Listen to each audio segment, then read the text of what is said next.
Hi, I'm Ramnexus. How is it Oblivion, a 17-year-old Xbox 360 game, looks so good when played on the Xbox Series X? Well, in this video I'll show you. And to see how much it's improved, we'll do some side-by-side shots of Oblivion on the different consoles, like this. We'll also have a look at how frame rate improved, or didn't, with each new console. Hail. So, it doesn't matter which console that you currently own, if it runs Oblivion, we'll be covering it here. In this video, I'll also describe how these upgrades came about, and I'll show you how to check to see if your Xbox console is set up to run Oblivion at its best. As a bonus, at the end of this video, I'll show you Oblivion on the Xbox Series X compared to it running in 4K on a PC set at max settings but with no mods. Although this video is a technical review, I am going to start by just talking about Oblivion in general, but I've put chapter markers throughout the video, so feel free to jump ahead to the analysis if you like.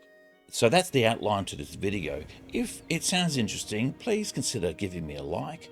That'd be great. I'd appreciate that. If you like this type of content, then please consider subscribing. I've done a bunch of similar videos on other games already, and we'll be doing many more in the future. So a subscription would help you keep track, and it'd be great for me and help my channel grow. Awesome. Thank you. In September 2023, a leak from Microsoft revealed that there was a plan from Bethesda to make a remaster of Oblivion. The leaked documents are old. They're from July 2020, and so the details are out of date. A remaster of Oblivion would be awesome, but we've got no word from Bethesda that they're still working on it or are planning to release it. If a remaster is made, that'd be great. But until then, what I'll show you here is the best way to play Oblivion on consoles today. So I think we agree that Oblivion is a game worth playing, and worth playing again. More than once when I was collecting specific gameplay footage for this video, I found myself just sort of wandering off and exploring. Oh, look, there's a cave. Let's just go and have a look in there. Yeah, this footage that you're watching now is exactly that. It's fun, but it's time consuming. Yeah. Oblivion is that kind of game. Oblivion was released in 2006 on the Xbox 360 and PC, and a year later on the PlayStation 3. Oblivion never did receive a remaster or high definition re-release. The version playable on the new Xbox consoles is the same Xbox 360 version released in 2006. However, Microsoft has gone to considerable effort over the years to improve the graphics and the performance of the game as part of their backwards compatibility program, and all that touching the original game code. As such, Oblivion on the Xbox Series X runs at near 4K resolution and up to 60 frames a second. So in short, better than any 17-year-old game has any right to look on a console today. In the months following its release, a bunch of expansions and downloadable content was made available, including collections of quests and player home add-ons, as well as the infamous Horse Armor DLC. This add-on generated some controversy. Most people thought it was just a cosmetic add-on, and not even for you. It was for your horse. But the Horse Armor DLC did actually buff your horse. It basically doubled their hit points. Here's a shot of the Xbox Store Oblivion DLC page, and you can see that I've purchased every DLC and add-on except the Horse Armor, though I do have it on PC. Okay, just finally on the DLC, which one was the most popular? I found this blog from Bethesda from 2009 via the Wayback Machine, and it listed from most to least purchased DLC, but it notes in the blog that the bottom DLC there, the Fighter Stronghold, that was the least purchased, but it was actually the most downloaded. It was because for quite a while it was actually given away for free, which means the Horse Armor was the least purchased. Just saying. When Oblivion was first released, I played it on PC. I have my copy right here. Bought this on day one, pretty much. It's great. I remember having a ball playing it. One thing that really struck me about the game is that by the end of the story, you realise you weren't the hero. You weren't the saviour of Cyrodiil. You were the saviour's assistant. You kind of seem to have done most of the work, but I won't spoil the ending, but let's just say that the person who was the saviour of Cyrodiil was voiced by Sean Bean. You know, Ned Stark. You know, Boromir. Yeah, he's got a history, so say no more.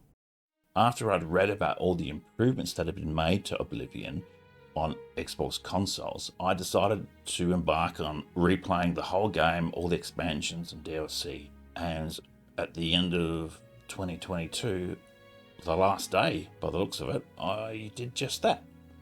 So, how do you run Oblivion on your Xbox consoles today? Might be a simple question, but there's more than one answer.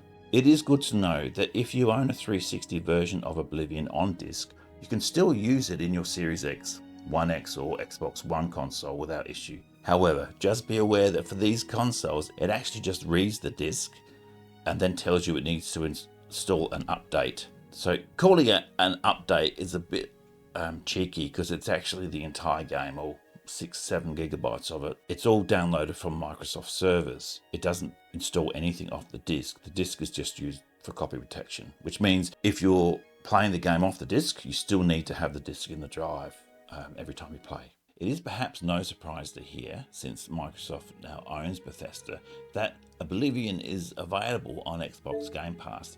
It's just the original game. It's not the add-on or any of the expansions. You need to buy them separately, which is a pretty common method Microsoft uses for their Game Pass games. They'll supply the base game and everything else is paid for. First one's free. A look at Oblivion's improvements over time is in a way an exploration of Microsoft's backwards compatibility program in general. I'll focus here on Oblivion, of course, but keep in mind that this back-compat work was done for a bunch of other games as well, including Fallout 3. Fallout 3 had significant improvements thanks to the backwards compatibility program that Microsoft ran, and I've done a separate video on it you may want to check out. How well a console is able to run a game is the result of a bunch of factors, some external, like how the game's coded, to the console's subsystems, including the graphics chip, the CPU, the amount of RAM, and the type of storage media the console uses. Also important is the speed with which data can travel between these components and how well often used data is cached for quick retrieval. Some of the tests I use in this video will see Oblivion's performance drop because of one or more of these components that I mentioned. I'll start with some comparisons now. Load times. Loading the exterior the first time that you step out of the sewers at the start of the game on the Xbox 360, the Xbox One and the Xbox One X, it's always between 11 and 15 seconds. But on the Xbox Series S and the Xbox Series X, it's down to 3 seconds, and that's due to the high speed memory in those consoles. The difference is very noticeable. So we'll start with the Xbox 360. Oblivion came out about 4 months after the console itself was released. Oblivion runs at 600p on the Xbox 360. It's often actually reported as running at 720p, but that was just the output resolution of the console. Just remember that this is the resolution the game is rendered at. It is then automatically upscaled via hardware inside each console before being output at 720p or 1080p or whatever you set your console's output at. 600p resolution was a fairly common resolution at that time. I know that all the Modern Warfare games on the 360, they all ran at 600p with 2x anti-aliasing.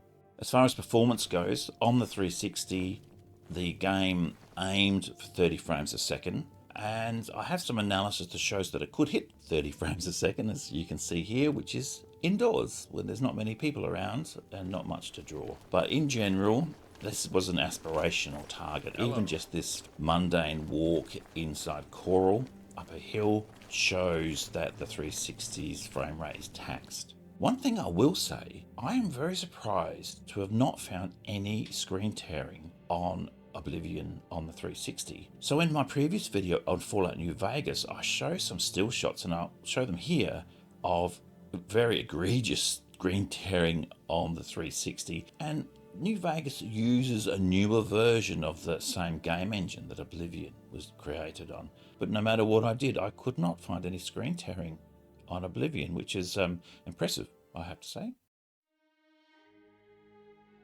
On to the Xbox One.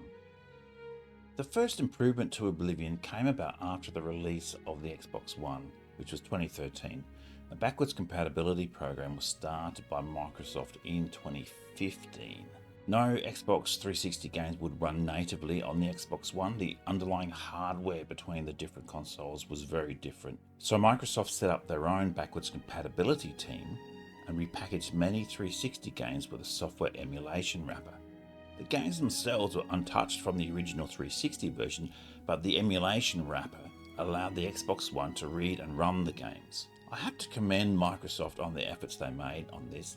They converted over 600 360 games to run on the Xbox One, and they had to do them individually. They couldn't do it through some automatic process. The good news is that these 600 plus backwards compatible games are also playable on the Xbox One X, Series S and the Series X.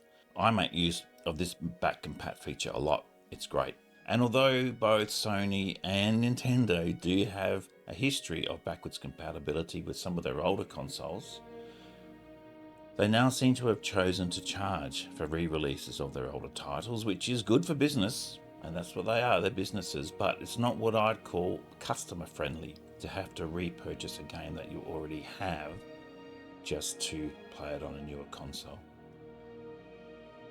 Anyway, the main goal of the Xbox One Back-Compat program was just to get these games running on the Xbox One. And obviously Oblivion was included in the 600 games that were made backwards compatible. On the Xbox One, with backwards compatibility, Oblivion still ran at only 600p and aimed at 30 frames a second. Although the goal was just to get the games running, these games did benefit from up to 3 different bonuses. They all now had 16 times filtering, which smoothed out the gradation of textures in the middle and far distance, such as on roads ahead of you. Instead of having slight changes to textures, it was a smooth transition. They also had VSync enabled, which eliminated screen tearing, which many of these games had. And finally, because the Xbox One had a bit more horsepower under the bonnet compared to the 360, games which struggled to hit 30 frames a second on the 360 were more likely to get to 30 frames on the Xbox One, and we have seen that Oblivion did struggle on the 360. This side-by-side frame rate assessment compares the 360 to the Xbox One. It is a simple scene of walking up a street in Coral. We can see the 360 performance drops below the Xbox One, which stays at a fairly constant 30 frames a second. The 360 averaged about 23 frames a second. The increased graphics and CPU processing power of the Xbox One is very likely responsible for Oblivion's improved performance in this example. I also measured frame rates during a longer horseback ride. This was about a minute of riding on a path around Lake Ramir, which surrounds the Imperial City. I was on Shadowmere, the horse you received at the end of the awesome Dark Brotherhood questline, and I believe it's apparently the fastest horse that you can get in the game. This test allowed me to measure the impact of frame rate of loading new areas into memory, as I had to cover a lot of ground on the horse quite quickly. You can see from this chart of frame rate during the 1 minute of ride that there was a crazy amount of variation in FPS on the 360 and on the Xbox One. Both actually dipped down to 5 frames a second at the same point, which came across as a freeze when playing the game. In the end, both consoles had the same average FPS score of 26, though there was greater variation on the 360. So the FPS advantage we saw from the Xbox One over the 360 in Coral was not present in this ride test. Because I was travelling so fast, there was less time for the game to load new assets into memory, and meant that the Xbox One could not make best use of its improved processing power. It was limited by memory data transfer speeds.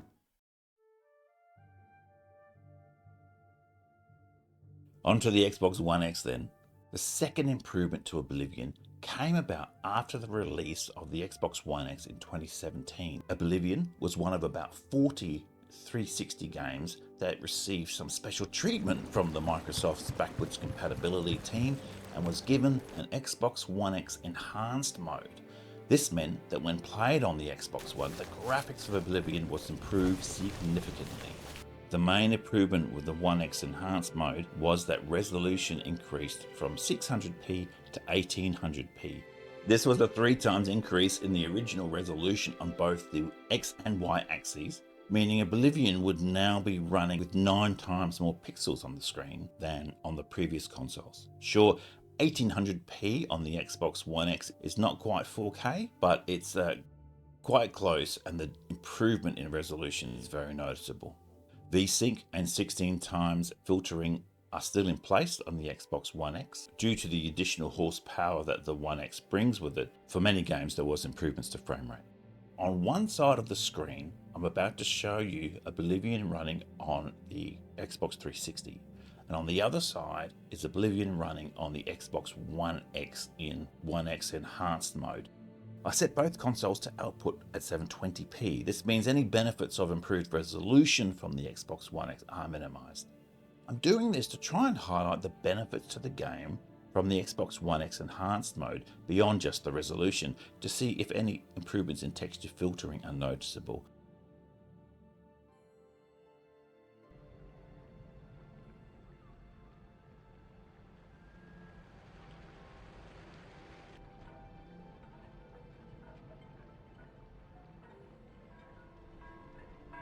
The targeted frame rate for Oblivion on the Xbox One X is still 30 frames a second.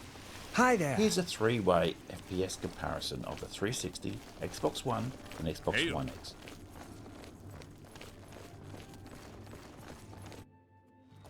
Here's the frame rate results for the Xbox One X during the ride to the Imperial City around the lake.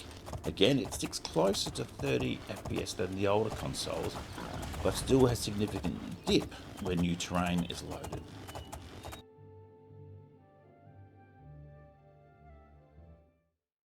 I also decided to test frame rate on one really demanding scene. In this case, it's the end fight with the 3 Oblivion gates with the army at your disposal. For consistency, I used the same game save for all consoles, and I had my character remain stationary. I took about a minute of lossless footage, and I used all this to analyse frame rates. And here we can see both the 360 and the Xbox One X both averaged 20 frames per second over the minute of the fight, noting though that the Xbox One X is pumping out 9 times the pixels of the 360. I don't have results for Xbox One, but I anticipate they'll be the same. On some other games, the Xbox One X enhanced mode did improve graphics at the expense of frame rate, so Microsoft allowed you to turn off the Xbox One X enhanced mode. So here's how to check if your console is set up to run Oblivion in enhanced mode. It should be on by default, but it is worth checking. First, make sure that Oblivion is actually running on your console. Then press both the view and menu buttons at the same time. The Xbox 360 menu then comes up. Go to the settings panel on the right and you'll see an Xbox One X settings option. Select that and 2 options appear. The graphics option turns on the Xbox enhanced settings. Only choose the performance mode if you want to force the game to run in its base Xbox One compatibility mode. Now on to the Xbox Series S.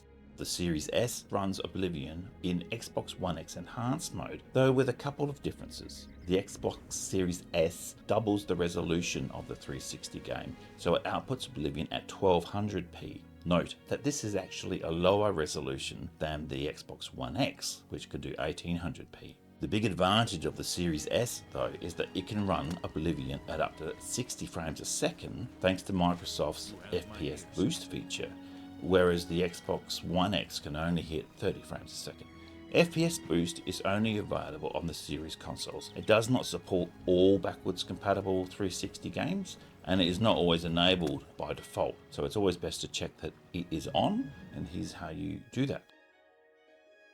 To check to see if FPS Boost mode is enabled, firstly make sure Oblivion is not running on your Series console, then highlight the game icon on your Xbox home screen, just press the menu button, select Manage Game and Add-ons, then in the new screen go to the left and select Compatibility Options. Finally, in the new screen, ensure FPS Boost is checked. The Series S maintained the highest average frame rate for all consoles tested during this ride around the lake. It averaged 58 frames a second. As you can see from this graph, the Series S stuck closer to its target 60 frames a second and had fewer and smaller dips than the previous consoles. The Series S also had the highest average frame rate for all consoles, including the Series X, during the fight at the gate. It averaged 51.2 frames per second. So for Oblivion on the Xbox Series S, the resolution is lower than for the Xbox One X, which is an older console, but the frame rate is higher. These differences got me wondering, which is preferable, a higher resolution or a higher frame rate? Have a look at this.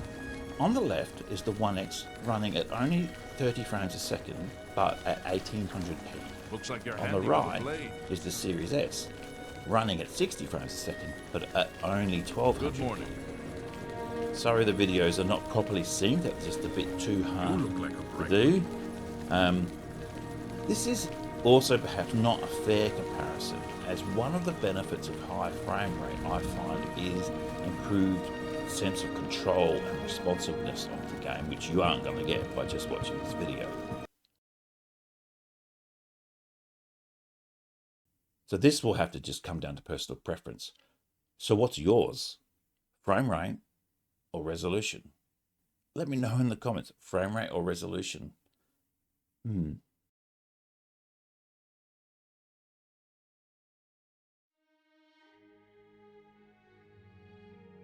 Finally, onto the big daddy of the console world, the Xbox Series X. The Xbox Series X runs Oblivion at 1800p and at up to 60 frames a second with FPS Boost. And here are some results. I certainly thought that running a 17-year-old game on the Xbox Series X would mean we'd hit a constant 60 frames a second, but that is not what happened. There is still noticeable slowdown on the ride around the lake, with an average frame rate of 53.6.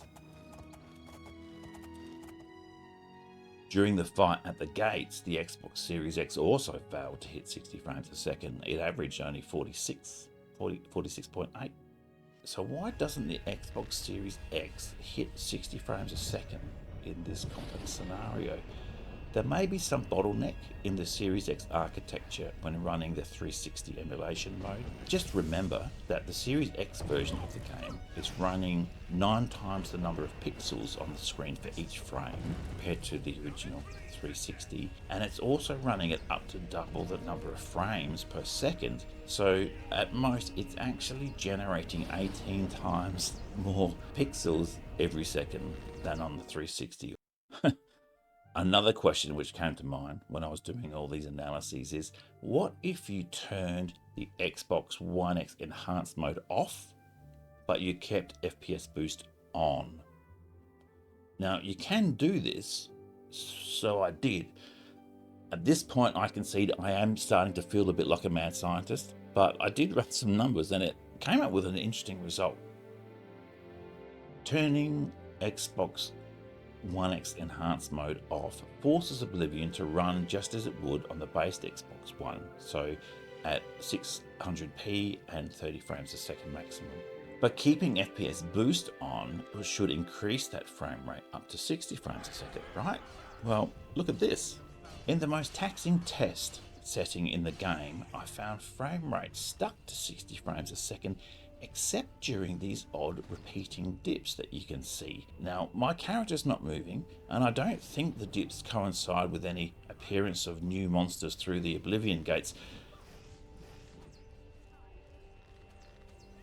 to be honest, I don't know enough about what's going on behind the scenes in the game engine to say what is causing these dips, but I just find it interesting that they're there.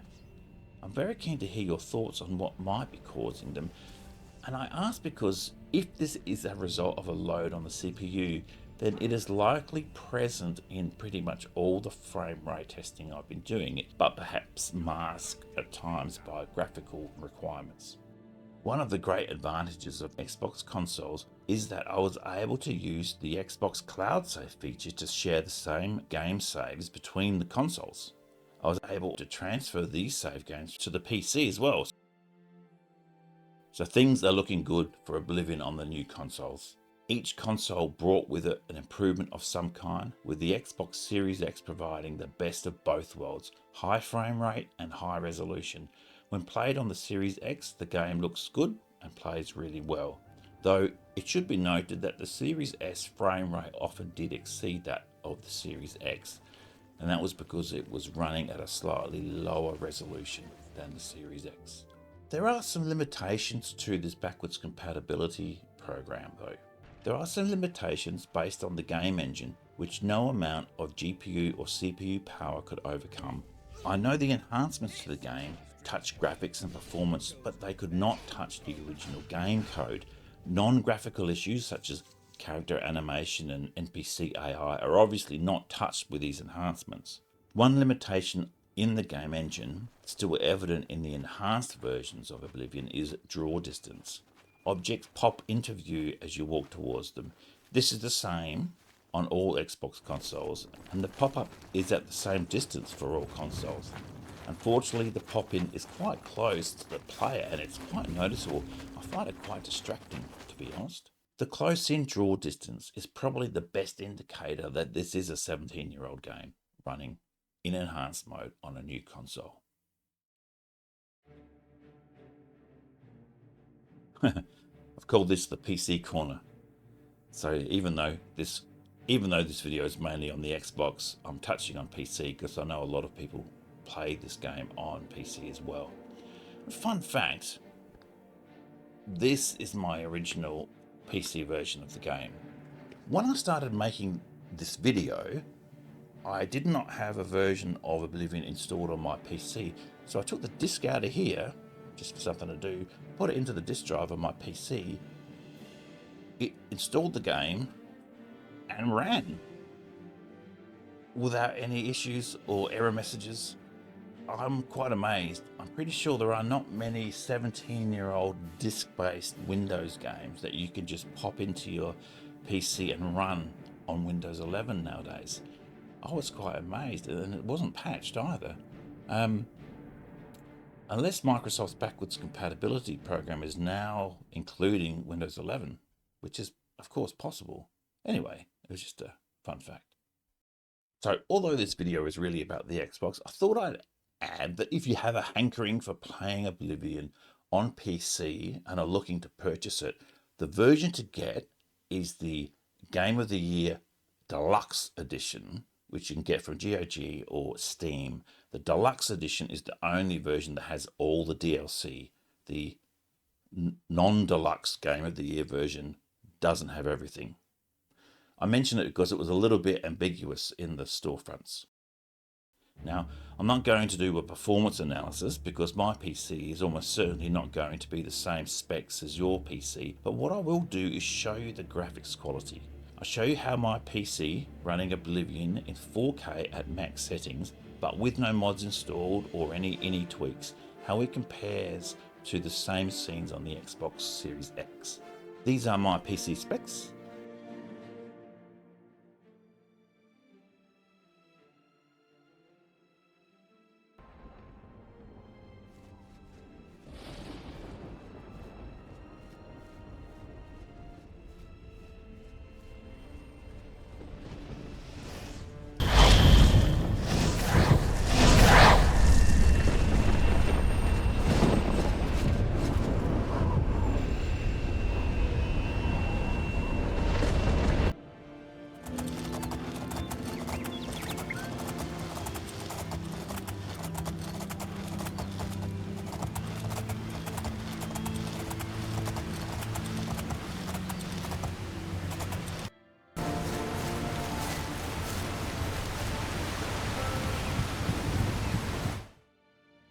Thanks for watching. Consider liking if you enjoyed the content that I put together. Consider subscribing because I have done other videos of a similar format for other games, and I will continue to do so in the future. Cheers. Ramnexus out.